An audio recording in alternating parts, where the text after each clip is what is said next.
Today, I'm Nestor Lecanto with the Pacific Daily News. Here are our top stories from the PDN newsroom. Tropical storm Bebinca is exiting the region with minimal damage beyond flooding and a few campaign signs knocked over by the roadside, but residents should still be prepared for potential storms as Guam proceeds into typhoon season this year, according to National Weather Service forecasters. This is that time of year that we see that significant uptick, and that's even whether you're in a La Nina or an El Nino year, said NWS Guam Chief Science and Operations Officer Brandon Idlet. Bebinca passed over the island as a tropical depression in the early morning hours Wednesday, and all storm warnings were canceled by the NWS in Tizan as of 2:17 p.m. Bebinca's passage marks the start of the season, where tropical cyclone activity starts to peak, with October and November seeing the highest numbers, according to Idlet.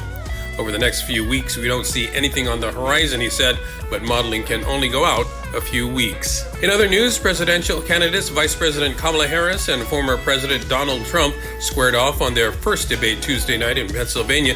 As might be expected, Guam's political party officials called the winners strictly along party lines. The Democratic nominee Harris walked directly toward Trump and shook his hand as the two came on stage, with no crowd present and with only ABC News anchors David Muir and Lindsay Davis, who posed the questions and moderated the debate. The Democratic Party of Guam issued a statement saying that Vice President Kamala Harris decisively won the debate. Meanwhile, Guam Republican Party Chairman Sean Gumatauta, who is also a Republican candidate for the Guam legislature, said former President Trump clearly won the debate today.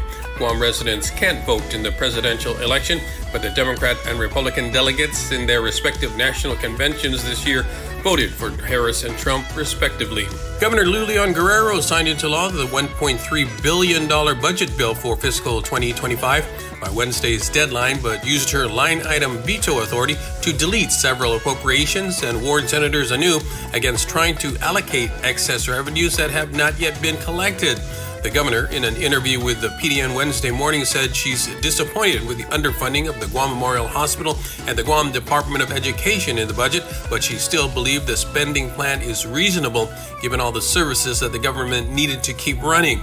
Leon Guerrero said Health Committee Chair Speaker Therese Terlahi should have done more to advocate for extra funding for GMH, which has seen rising expenses.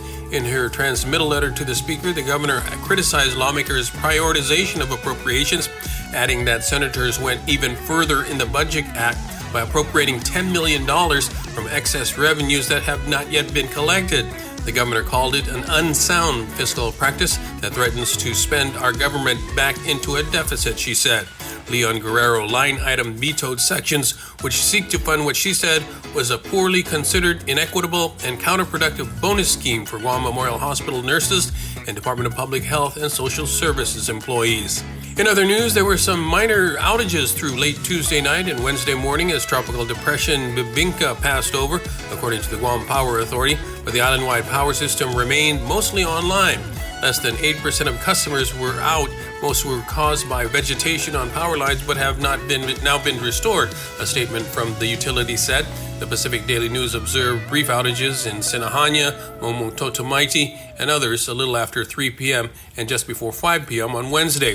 GPA stated crews were out in the community throughout the night responding to outages. Areas that have continued pocket isolated outages are being addressed by GPA crews throughout the day. The crew will continue to respond to outages until all customers are restored, GPA said. For more on these stories, go to GuamPDN.com and follow us on social media.